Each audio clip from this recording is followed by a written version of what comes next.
President, Mr. President, I move that with the consent of the body that we consider proposed Senate Resolution number 144, taking consideration proposed Senate Resolution number 17 and 18. This is the resolution on the ICC house arrest of former President Duterte. So move, Mr. President. Any objection? Hearing none, consideration of proposed Senate Resolution 144, taking into consideration number 17 and 18 is now in order. Secretary is directed to read the title of the resolution. Resolution expressing the sense of the Senate requesting the International Criminal Court to hold former President Rodrigo Roa Duterte under house arrest for humanitarian considerations. Majority Leader. Thank you, Mr. President. May we recognize our distinguished minority floor leader, Senator Alan Peter Compañero Cayetano, to sponsor the measure. Senator, the Minority Leader, Senator Alan Cayetano is recognized. Thank you, Mr. President. Mr. President, allow me to just say some words that is personal to me as a person, as a Christian, as a Filipino, as a senator of this republic. I remember, Mr. President, na pinag-uusapan kasi yung smuggling ng bigas at nandito po si then Mayor Duterte. In fact, dun muna siya naghintay sa kwarto ni Senator Pia. And in the course of their conversation, tinawag nila ako. We joined. Then may nasabi si Mayor Duterte doon that caught my ear, no? So, sabi niya, Pia, Senator, formal siya, sabi niya, Senators, Senator Pia, Senator Alan, how I deal with criminals in Davao, I take responsibility, and one day, before God, I have to account. Not exact words, but basically ang sinasabi niya, nung na-elect siya, he has to take responsibility, and he knows there is an accounting. Few years later, September 29, 2015, hindi ko po makalimutan, lumipad po ako Davao. I asked him if he's running for president, and I asked him if I could join him. He took a piece of paper, he drew yung mga graduate ng PMA, police, and then pag nagiging colonel, nagiging militar, and then he started talking about corruption and how drugs corrupted the law enforcement, and then how it will spread sa judges, sa politicians, etc. No? Long story short, after that night, instead of asking him to run, sabi niya hindi siya tatakbo, or instead of asking him if I could run as his vice president, lumabas na lang sa bibig ko na if you run, I will be for you. If you choose me, I will campaign with you. If you don't choose me, I am now committed to you. And as we say, the rest is history. There's a lot of things that we have to account for. There's a lot of truths that have to be uncovered on the part of those who are pro-Duterte. There's a firm belief that it was to protect the human rights of all Filipinos, especially against the menace of drugs. On the side of some human rights activists, tingin nila this is some deranged maniac who just wants to kill everyone. So yun yung extremes. But I remember, I think a year, 2 years ago, I met a pastor, nagkikwentuhan kami. Then he said a prayer, then he told me, you know, Alan, God wants you to know that Duterte is not as good as how his supporters describe him to be. But he is also not as bad as how his detractors want him to be or describe him to be. The point is, Mr. President, we can go back and forth about history, but the wheels of justice is moving, whether here in the country or in the ICC. Having said that, I know 3 things. 1, you are presumed innocent until you're proven guilty. And all human rights activists will say, yung tunay ha, hindi yung nagkukunwari na human rights activist. Ang sasabihin po, yung humanitarian treatment. Meron po kasing nagsasabing human rights activist pero siya, bakit siya? Hindi niya binigyan ng due process at pinatay niya. I can't help but remember people like Rene Sagisag who stood tall here in the Senate na kahit anong baho nung kaso o nung issue, pagtingin niya dapat may magtanggol, pagtatanggol niya. Di ba? Kasi sabi niya, they deserve a lawyer.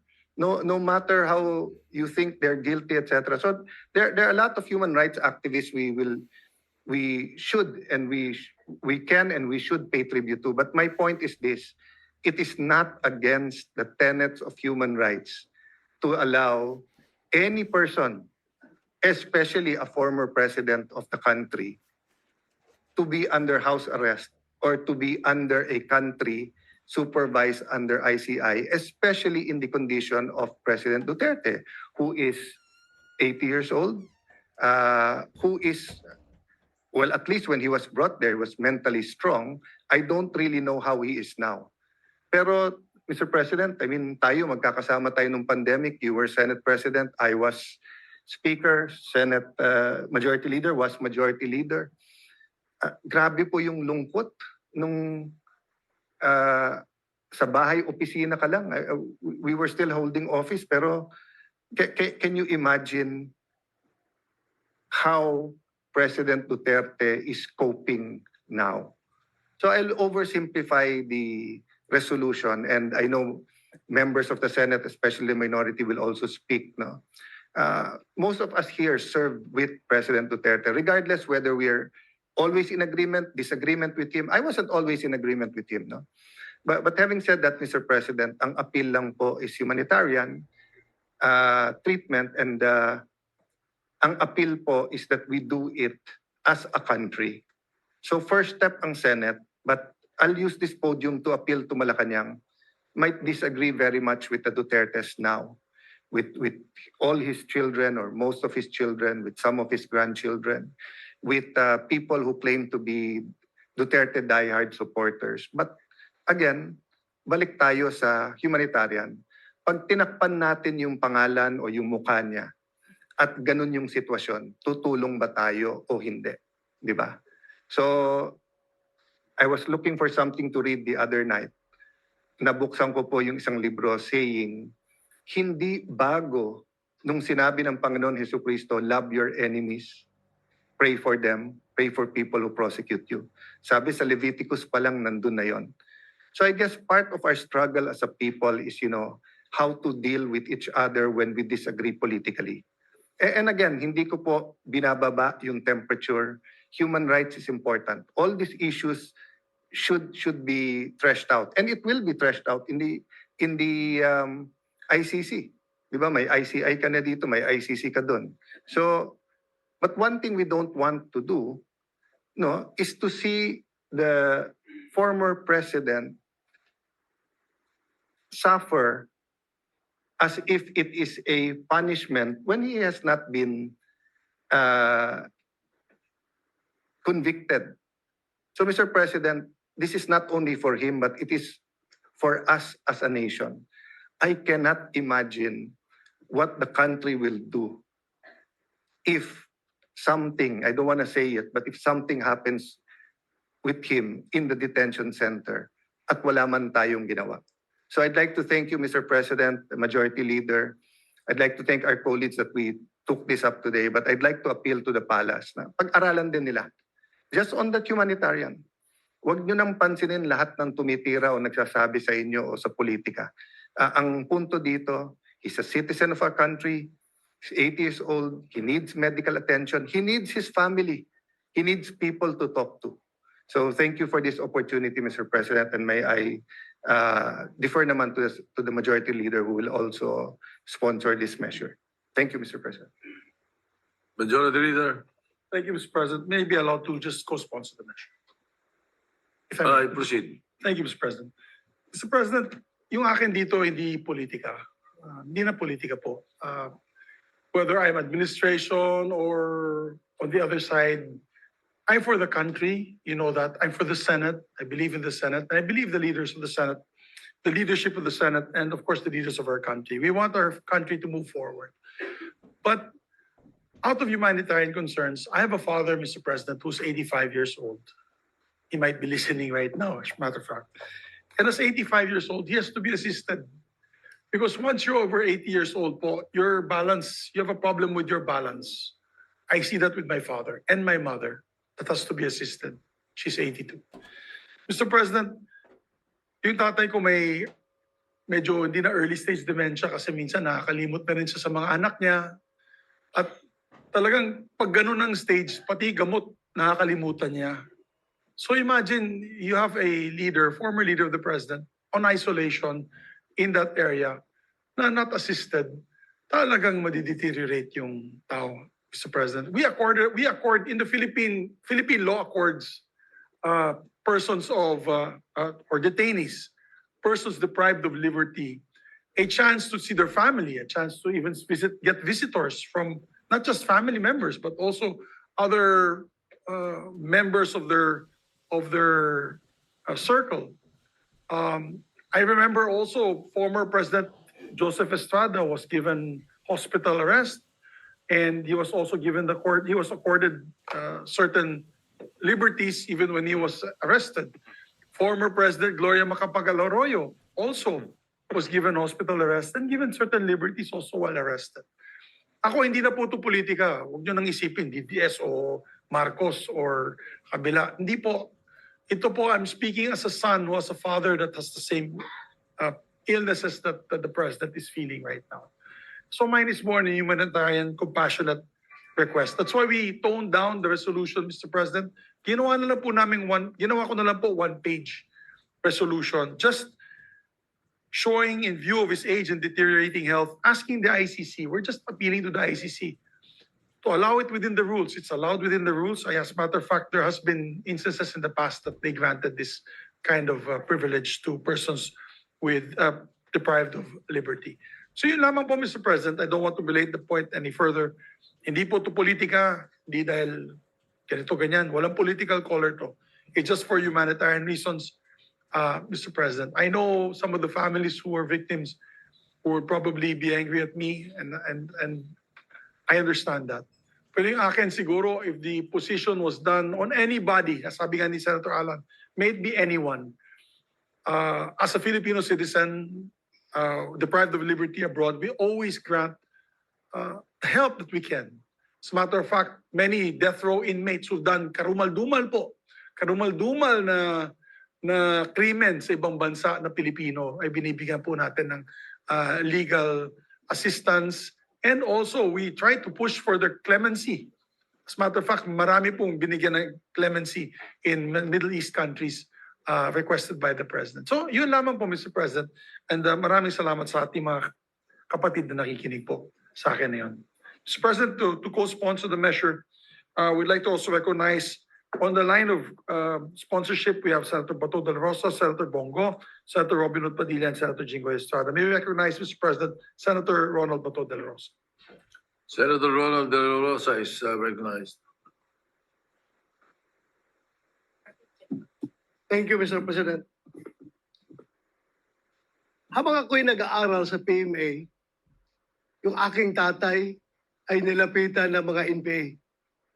At siya ay hinimok na ako ay pahintuin sa PMA para sumali sa NPA. Hindi sumunod ang aking tatay sa kagustuhan ng NPA. Instead, nagpadala sa akin ng telegrama yung aking tatay from Bato, Santa Cruz, Davao del Sur, telegrama, nakarating sa PMA, Port del Pilar, Baguio City. Ang laman ng kanyang telegrama ay nakasaad doon, huwag kang mag-resign sa PMA. Bahala na kung ako'y patayin ng NPA kasi ikaw lang ang pag-asa ng iyong mga kapatid na makapag-aral. So hindi ako nag-resign, nagalit ang NPA, hinanting ang aking tatay.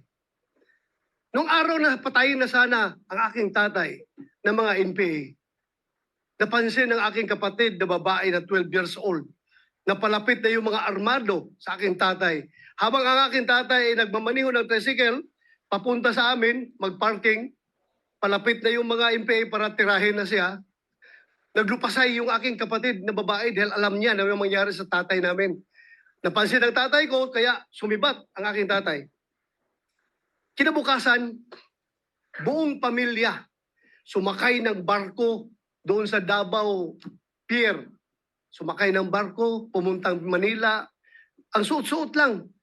Yung damit lang na susuot nila, wala silang nadalang gamit. Pagdating dito sa Manila, sila'y nakitira dyan sa squatters area, sa may barangay Butukan, Project 2, Quezon City. Sa likuran lang ng Quezon City Police District. Pagkatapos, kami lumipat na doon sa squatters area pa rin, sa may Batasan, Quezon City. Nung ako'y graduate ng PMA, assign ako sa Davao at nagkataon na yung aking tatay ay nagkasakit.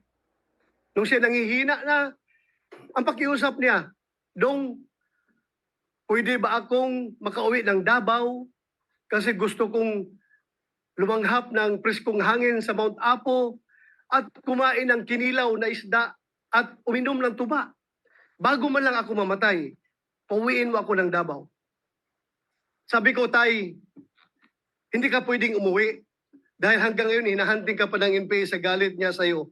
At kung uuwi ka, hindi kita mabantayan. Dahil busy ako na sa bundok ako ng Surigao, bundok ng Davao, nag-ooperate ako, naghahanap ng NPA.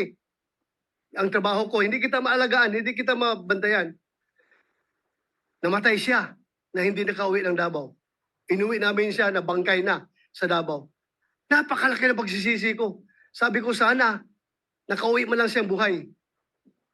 Ngayon, Mr. President, alam ko, kahit na wala akong direktang komunikasyon kay Pangulong Duterte, alam ko, deep inside my heart, bilang aking pangalawang ama, si Pangulong Duterte, alam ko deep inside my heart na the same message ang gusto niyang iparating sa akin. Bato, pauwiin mo na ako sa Davao para makakain ako ng munggo. Makakain ako ng inuuna na isda. Kaya, pag aking pakiusap ngayon sa ating mga kasamahan sa bulwagang ito, na sana, hindi pa huli ang lahat. Hindi pa huli ang lahat na sana tayo magkakaisa. Kung mabigat man sa kalooban ninyo, ako'y nakikiusap. Na sana, isang tabi muna natin ang politika at ating paghariin sa ating puso ang ating pagiging Pilipino. Na kung saan nakaukit sa ating kultura at sa ating tradisyon ang pagmamahal, pagrespeto, pag-aruga sa mga matatanda, sa may mga sakit, at sa mga mahihina. Yan po ngayon si Pangulong Duterte. He is old, he is sick, and he is very weak. Very weak na hindi na siya makatayo. Hirap na siya makatayo ngayon. Kaya ako pinakiusap sa inyo na sana bago huli ang lahat, alam ko suntok sa buwan itong ating pinapasa na resolution, Mr. President. ICC is beyond our control. Pero at least nakikiusap man lang tayo.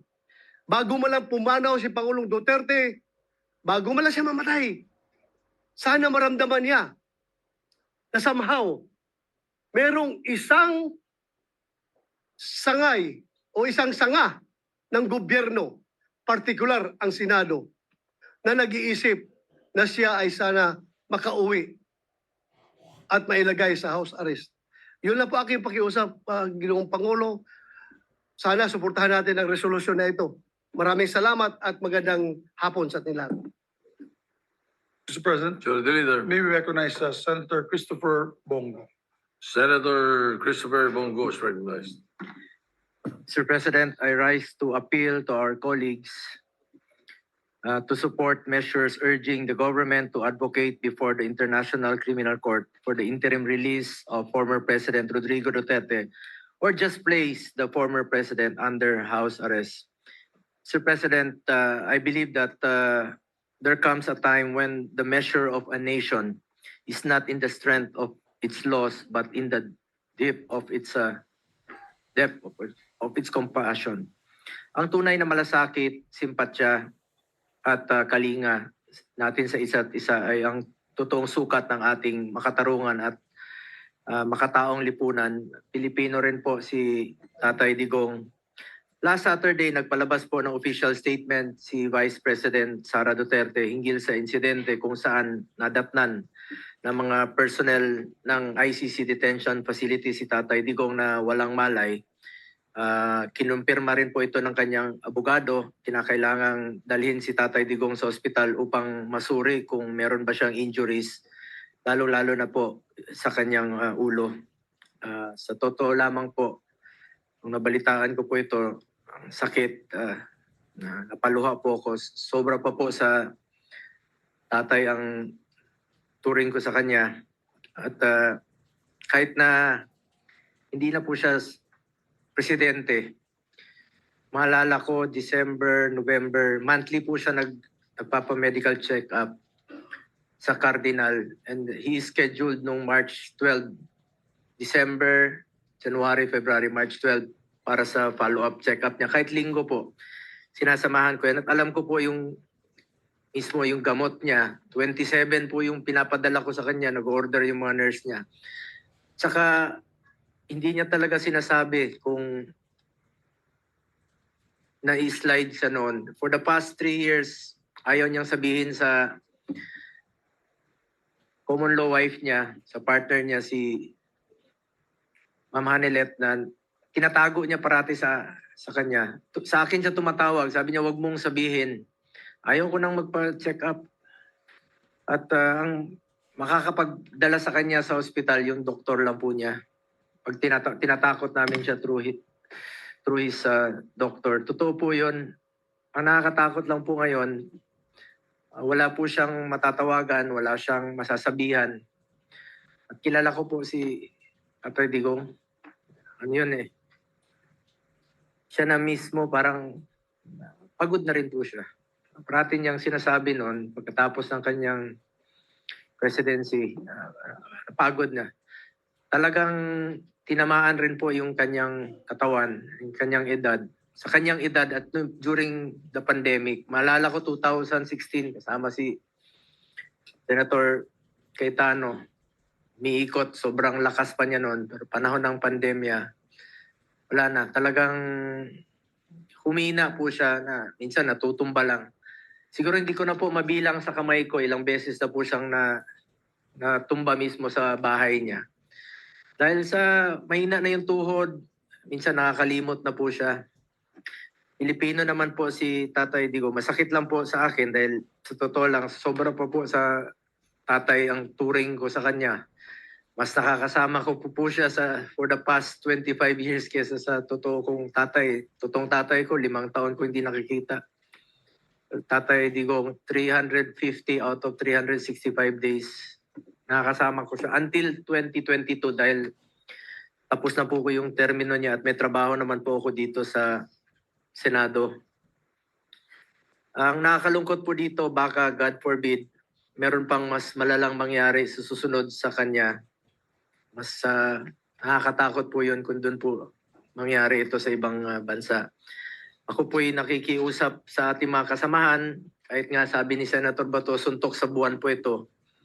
Bago po uli ang lahat, sana po'y maramdaman naman niya yung ating suporta. Kahit pa paano naman po'y naglingkod po siya sa atin ng 6 na taon ng buong puso. Hindi na po tatakbo ng presidente, dapat yon. Pero sa hindi po inaasahang pagkakataon, tumakbo po siya at pili po ng Pilipino.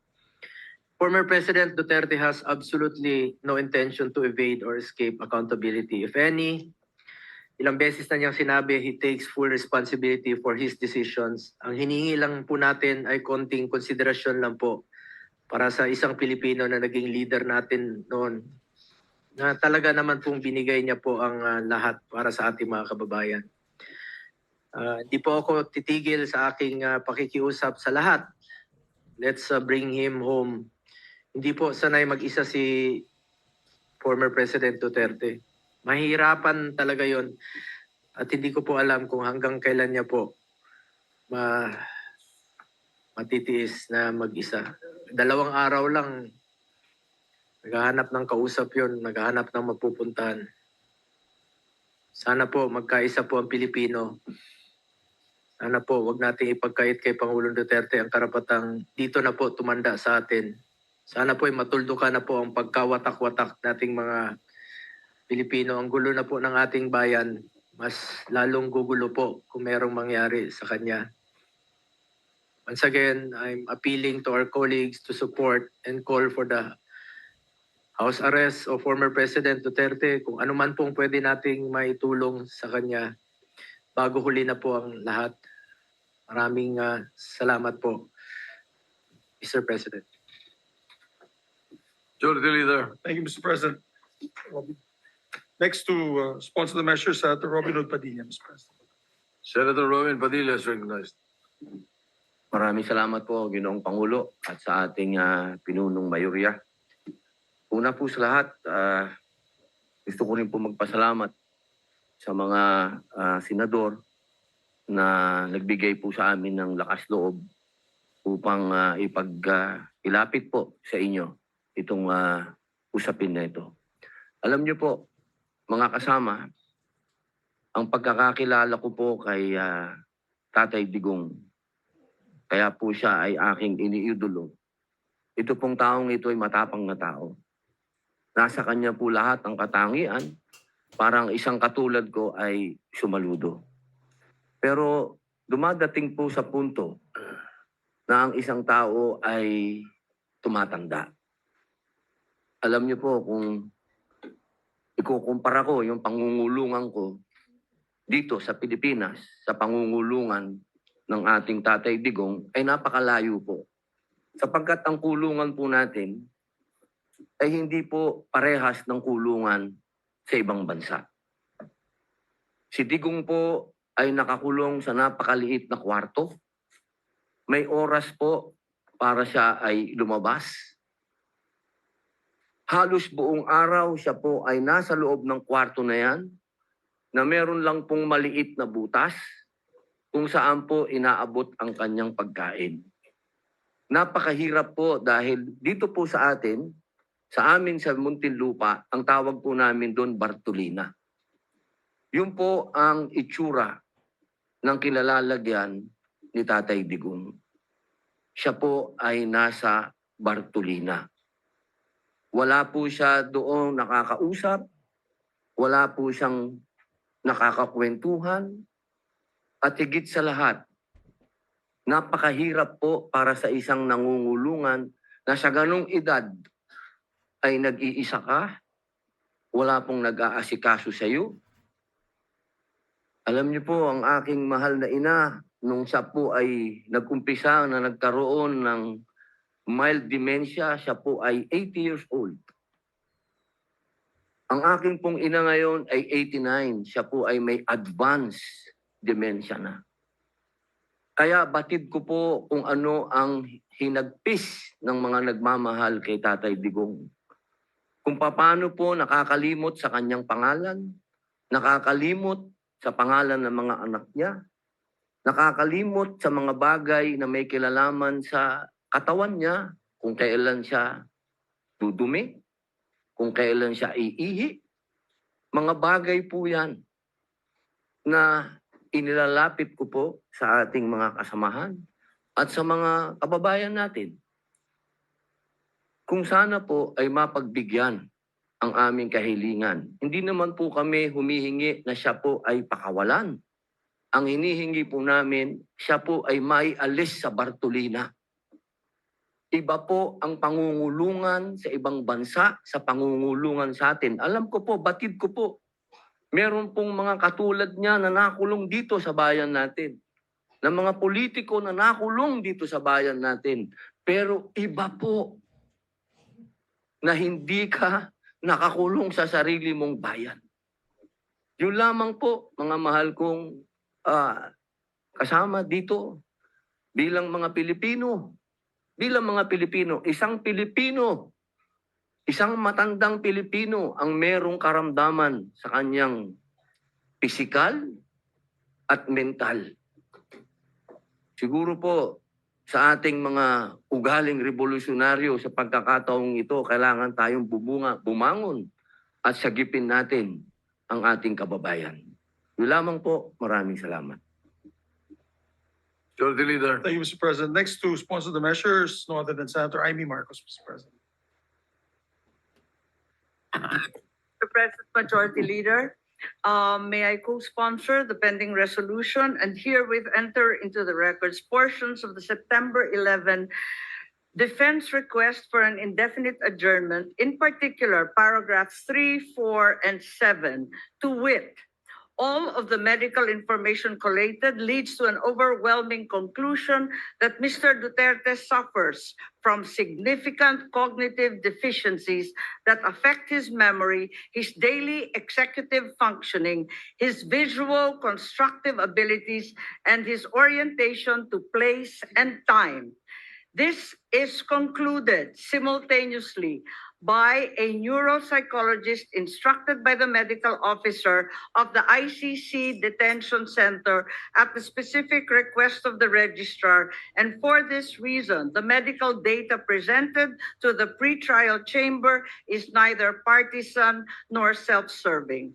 For the reasons cited above, therefore, I seek your kind humanitarian consideration and the sense of judicial mercy, and urge that we plead for house arrest. Thank you. Thank you, Mr. President. Mr. President, Yes, Majority Leader. next to sponsor, Senator Jinggoy Ejercito Estrada. Mr. President. Senator Jingo Estrada is recognized. Thank you, Mr. President.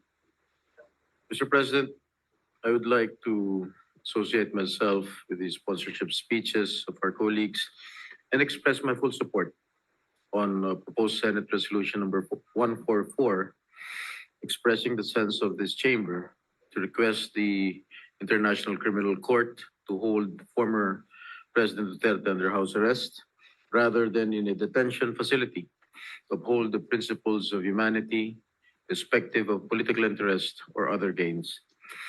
Ginong Pangulo, hindi may kakaila na si dating Pangulong Duterte sa kabila ng mga kontrobersiyang bumabalot sa kanyang administrasyon ay naglingkod sa bayan sa loob ng maraming taon bilang mayor, vice mayor, congressman at bilang kalabing-anim na Pangulo ng ating bansa. Naunawaan ko na may iba't ibang pananaw ang bawat isa sa atin dito hinggil sa naging pamumuno ng dating Pangulo. Gayunpaman, hinihingi ng pagkakataon ang habag at pagpapairal ng konsiderasyon sa lumalalang kalagayan ng kanyang kalusugan. Likas sa ating mga Pilipino ang mataas na pagpapahalaga at paggalang sa mga nakakatanda. Sila na mga tagapag-ingat ng karunungan, kasaysayan at tradisyon ng ating pamilya. At gaya ng karamihan na nasa dapit hapon na ng kanilang buhay sa edad na 80 anyos, hindi na siya ang leader na kinamulatan natin ilang taon na nakaraan, matatag sa likod ng pulpito ng kapangyarihan. Bagkus, isa na siya ngayon na ordinaryong ama, lolo at kapwa mamamayan na humaharap sa pinakamabigat na hamon ng kanyang buhay, na higit pang pinabigat ng katandaan at karamdaman. Kaya't hinihiling ko sa aking mga kasamahan, ilang mga senador ng sambayan ng Pilipino. Kasama na rin ang ating mga kasamahan na sila Senator Risa, Senator Kiko, Senator Bam, na pairalin natin ang pag-unawa, pagbibigay halaga sa kalusugan at dignidad na nakatatanda, lalo na may dinadalang karamdaman.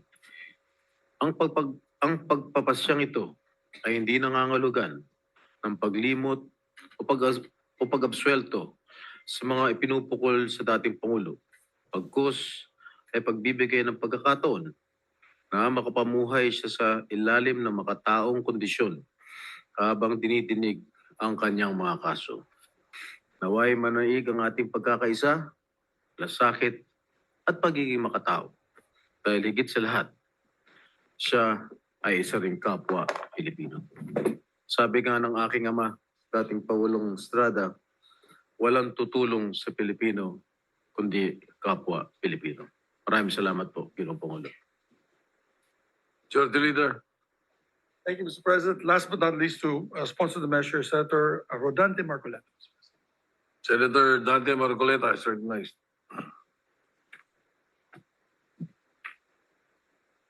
Mr. President, distinguished colleagues, I rise today to co-sponsor proposed resolution number 144, urging the International Criminal Court to hold former President Rodrigo Duterte under house arrest. Nais ko pong linawin na tayo ay hindi humihingi ng kalayaan mula sa proseso. Hindi rin po ito pag-uusga sa merito o katotohanan ng mga kaso laban kay dating Pangulong Duterte. Ang panawagan lamang natin ay para sa isang makataong konsiderasyon. That he be allowed to be placed under house arrest given his age and frail medical condition. Mr. President, justice must never be devoid of compassion. Accountability may be demanded, trials may proceed, but at no point should our humanity be surrendered. If the ICC truly claims to uphold the dignity of every human person, then it must not deny this humanitarian plea. Thank you, Mr. President. President, Majority Leader, yes, I'm stand corrected. Senator Joel Villanueva would like to also. Senator Joel Villanueva is recognized. Thank you, Mr. President. Thank you, Majority Leader.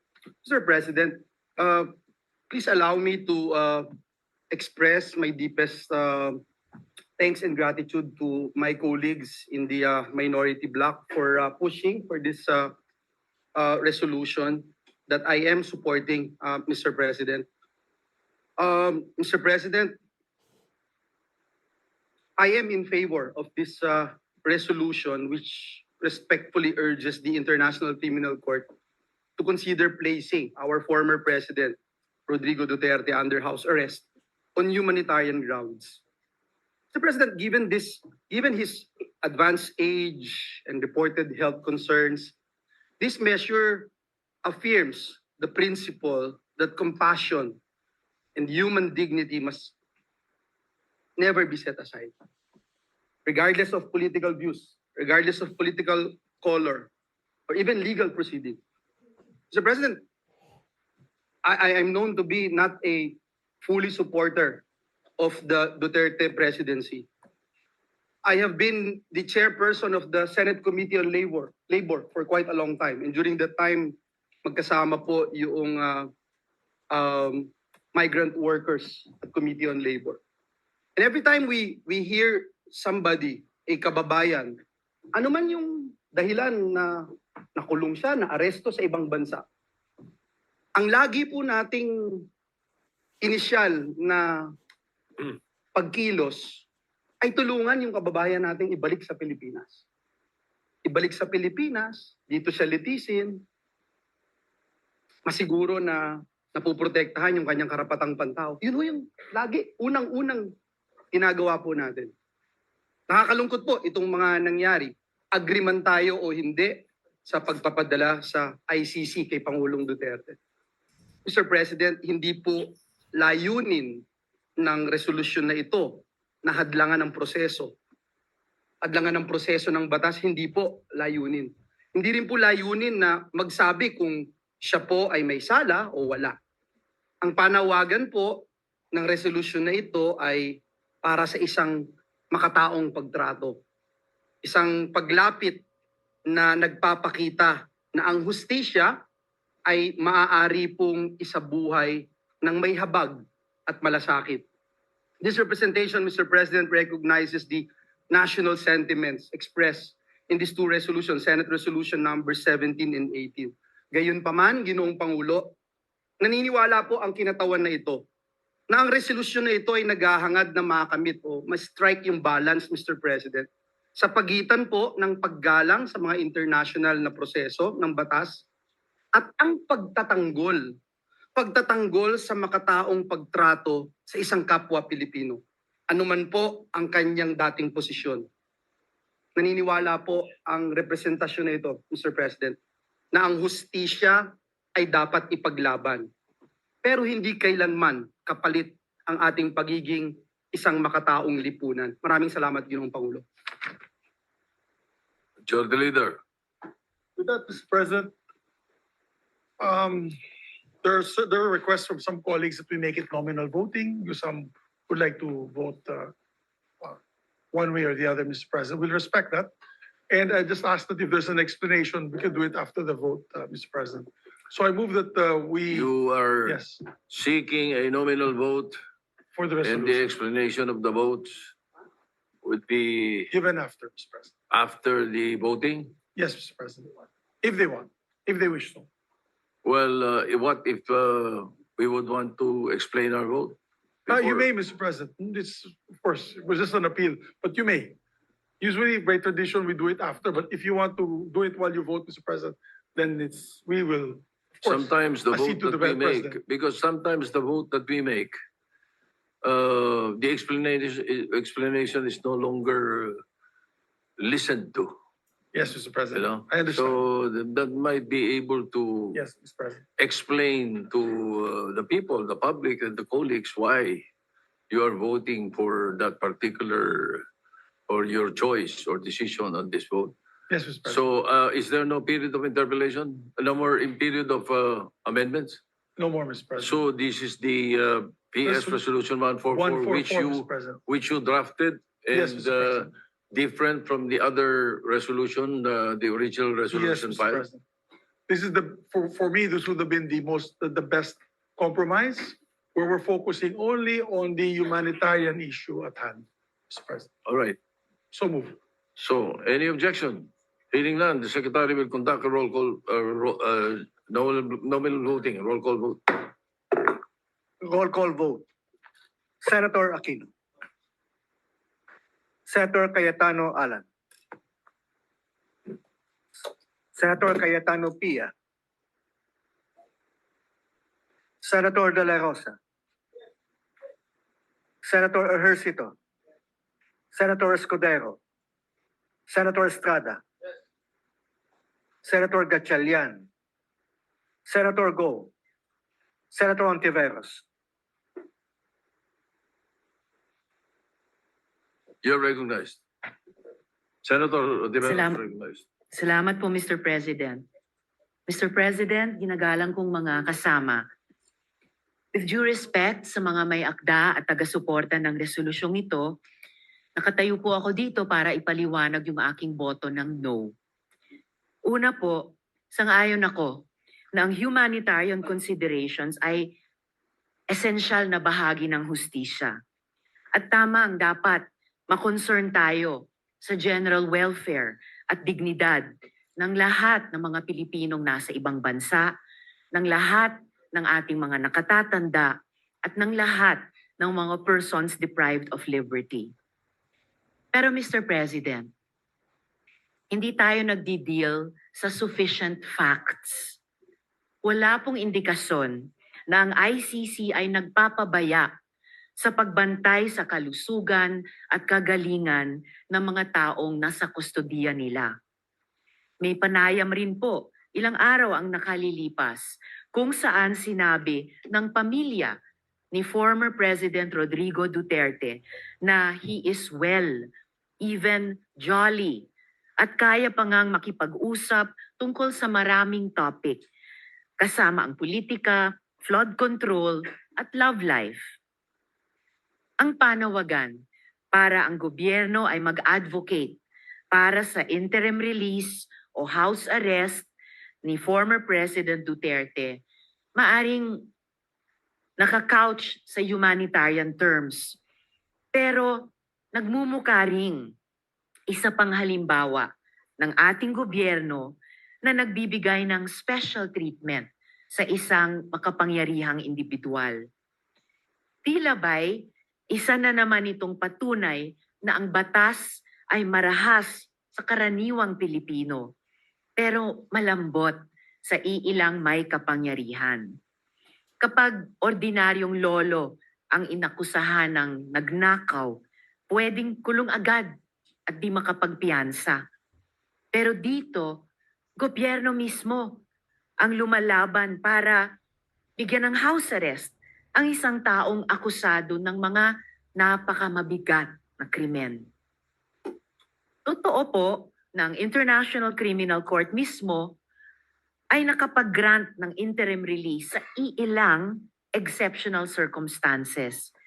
Pero pantay na importante, ang ICC ay nag-deny ng mga ganitong request kapag ang interes ng hustisya at accountability ay hinihingi ito.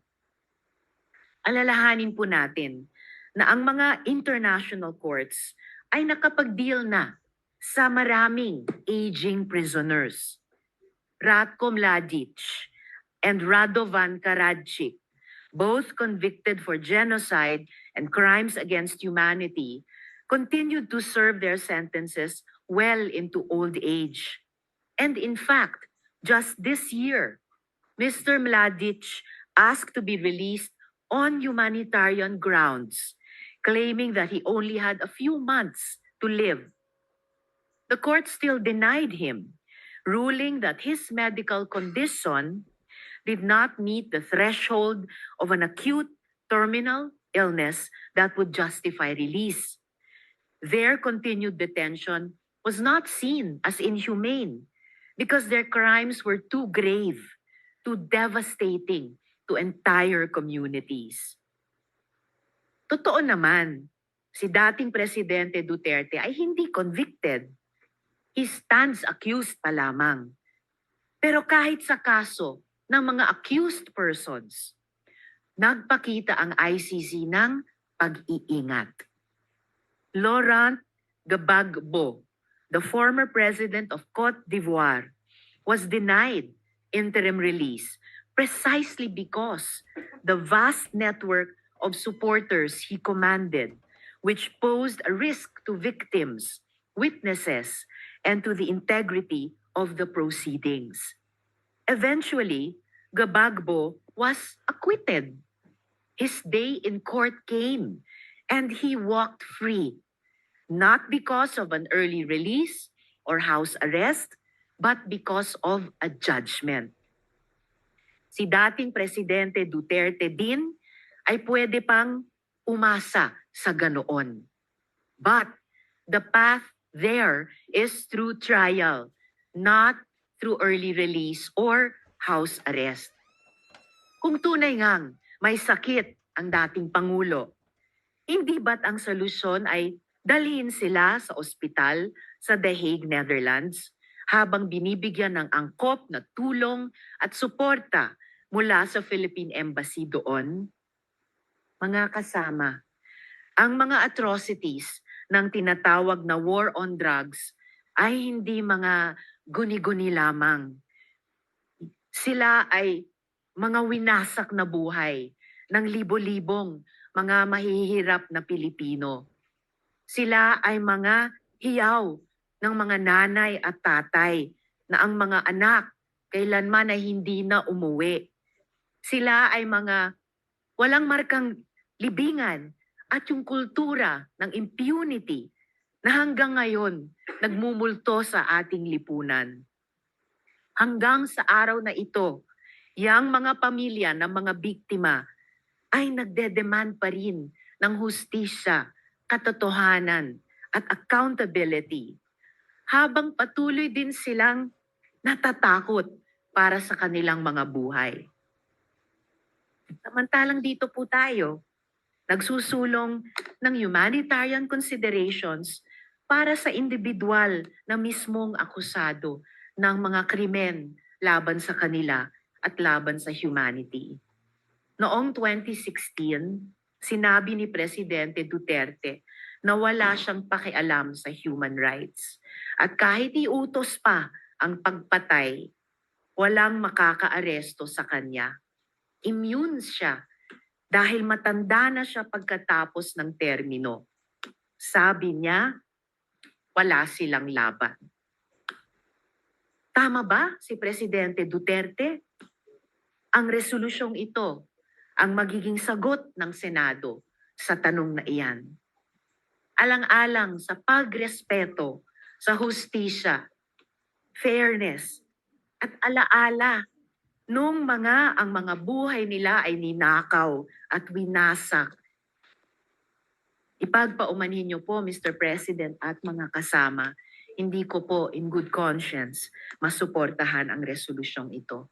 Bumoboto po ako ng no. Salamat po, Mr. President. Yes, proceed. Senator Lacson. Thank you, Mr. President. If only for purely humanitarian consideration and for a fellow Filipino who is incarcerated in a foreign land, hindi na po bale na siya ay tunuring kong kaibigan nung siya ay mayor pa ng Davao City. Hindi na po bale na kami nagkakasagutan madalas nung siya ay naging pangulo sa mga isyu ng polisiya tungkol sa katiwalian, tungkol sa kanyang polisiya sa paglaban sa droga. Hindi na po bali lahat yun.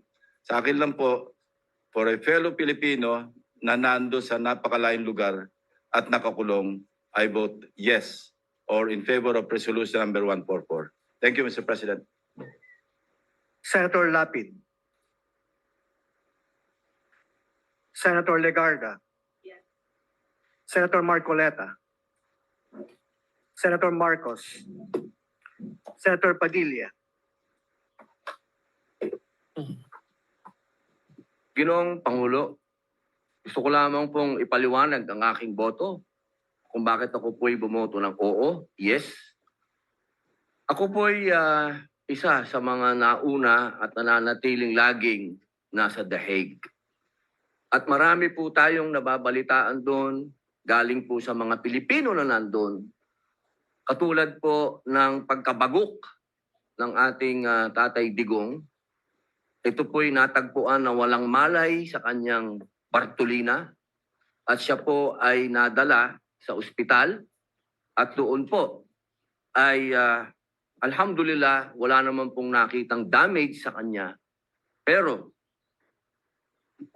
hanggang kailan po kaya mangyayari yung ganito na wala pong tayong mababalita ang balita na gigimbal sa ating lahat? Nabanggit po kanina yung mga nakulong doon. Pero hindi po nabanggit ang isang namatay doon. Si Slobodan Milosevic ay namatay po daw ng heart attack sa loob ng ICC. Pero pinaniniwalaan po ng kanyang pamilya na siya po ay nabigyan ng maling gamot. Ito pong mga ganap na ganito, uulitin ko po, kailan po kaya tayo matatapos sa usapin ng politika? Kailan po kaya natin ititindig ang ating pagka-Pilipino at ating ipaglalaban ang kababayan natin na nakakulong sa banyagang bansa at nagdurusa at nag-aantay ng paghuhusga ng mga dayuhan? Yun lamang po. Maraming salamat. Senator Pangilinan.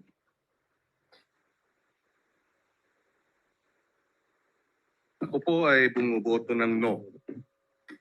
Pinakinggan ko ang mga sponsorship speeches ng ating mga kasamahan. Tama naman. May basehan para sa humanitarian consideration dahil may edad na. Hinihingi ng isang paraan para ma-house arrest. May basehan po ito base sa mga argumento na nabanggit kanina. Subalit, gaya ng nabanggit kanina ng ating majority leader na si Senator Zubiri, sinabi niya magagalit ang mga biktima ng EJK. Libo-libo ang pinatay. Libo-libo pa ang nawalan ng ama, ng ina, ng anak, na ang hiling ay hustisya. Tama rin na humingi ng hustisya. Saan tayo papanig? Tama, may basehan ang humanitarian konsiderasyon.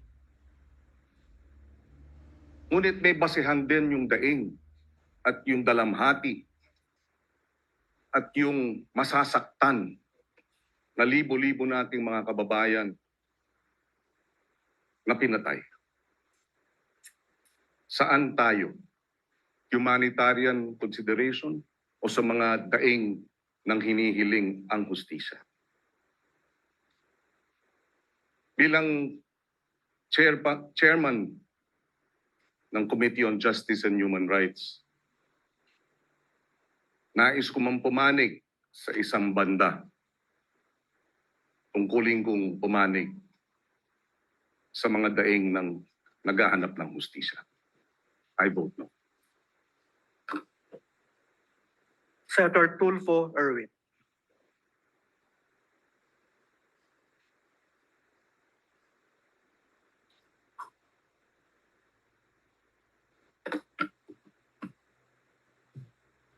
Mr. President, distinguished colleagues, and my countrymen.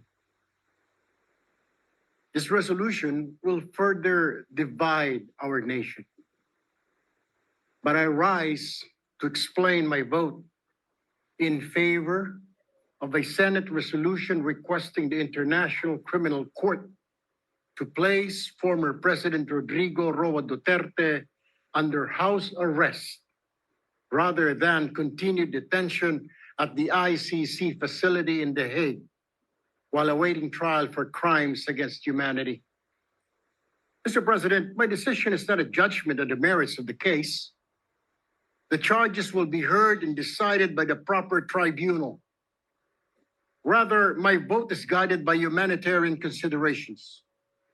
Former President Duterte is now 80 years old.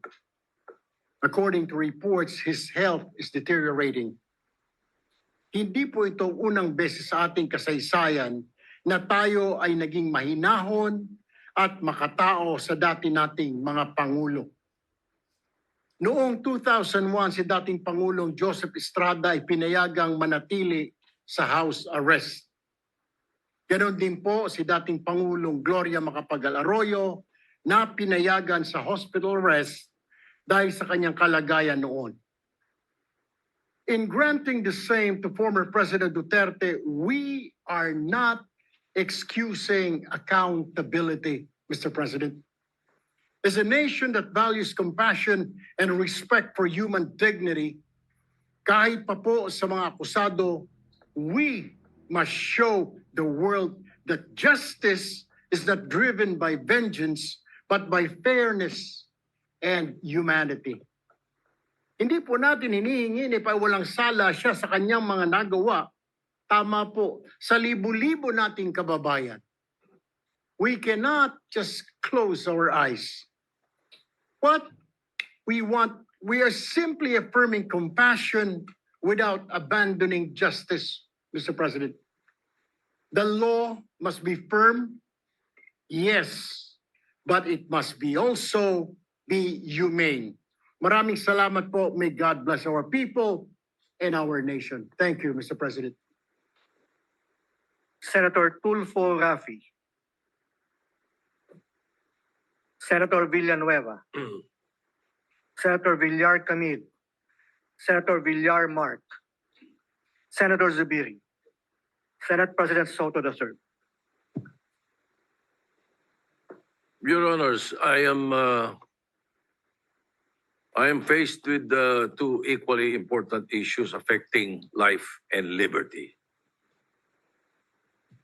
To afford PRRD with the optimal condition of his detention that will be beneficial for his physical and mental health, while taking into consideration the plight of the families who are seeking justice for the alleged crimes against humanity. I am supportive of any efforts to bring comfort to PRRD and to uplift his well-being during this crucial time.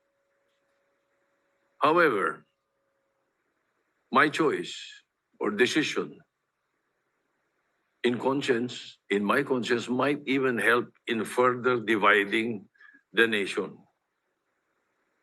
Therefore, I register an abstention. Majority Leader, Thank you, Mr. President. Maybe we also recognize Senator Cayetano. We pass. Senator Cayetano is Mr. recognized. President, may I ask how my vote was recorded? Yeah, Sir President, may I record my vote as yes, and may I brief explanation, Mr. President? Go ahead. First of all, Mr. President, again, with all due respect din sa mga nagsalita before us who opposed, yung resolution po na ito, kasama lahat ng resolution po na final ng iba't ibang mga miyembro ng Senado, are within the rules of the ICC.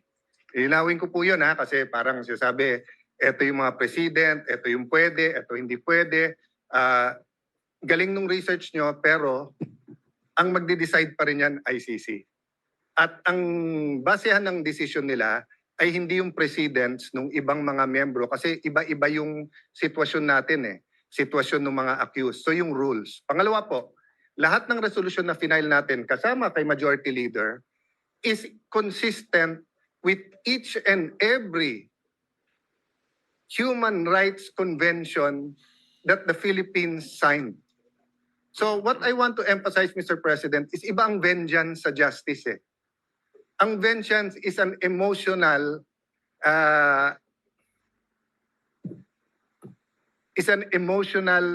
impulse of someone who is a victim of injustice. In Tagalog, gusto niyang gantihan.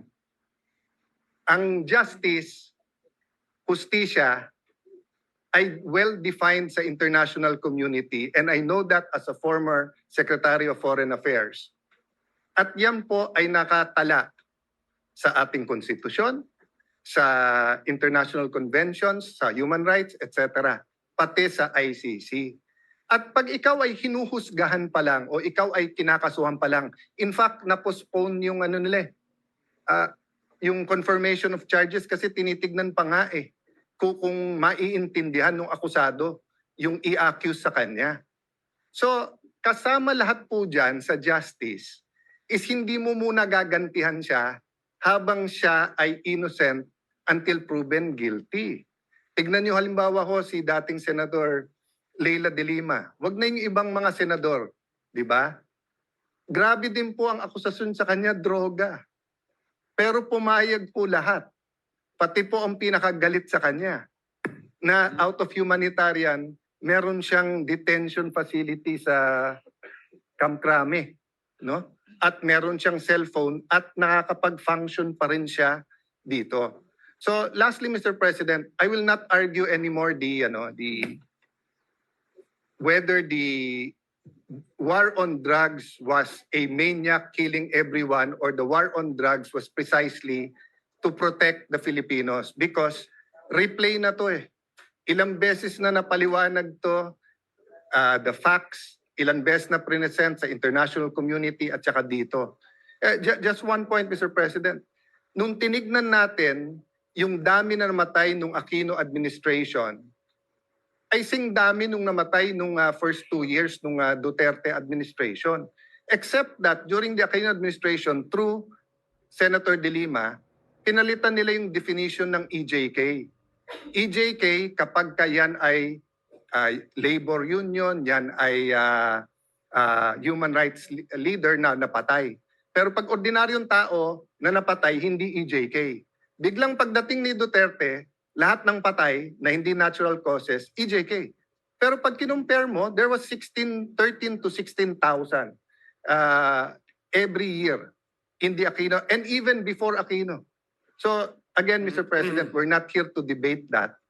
History will judge. Precisely. Our courts here, the DOJ will that. I just have to reply, Mr. President, kasi nga it was brought up as if yun ang dinidebate natin. Ang dinidebate natin humanitarian. Humanitarian ay walang pakialam sa feelings ng mga posibleng biktima. Kasi ang hustisya po ay bulag. Ay nakatakip po yung mata para nga walang makita, no? So even if I was a victim of a crime here, no? At masakit na makita akong magpiyansa or may house arrest yung inaakusahan ko. Kung yun ang batas at pwede, hindi po dahilan na si Alan ayaw yun. So I vote yes, Mr. President, and I thank our colleagues for putting this on the floor. Thank you, Mr. President. If there is no objection, I will allow Senator Raffy Tulfo to vote because we gave the same we gave the same to the minority leader. Yes, of course. All right, Senator Raffy Tulfo, you're recognized.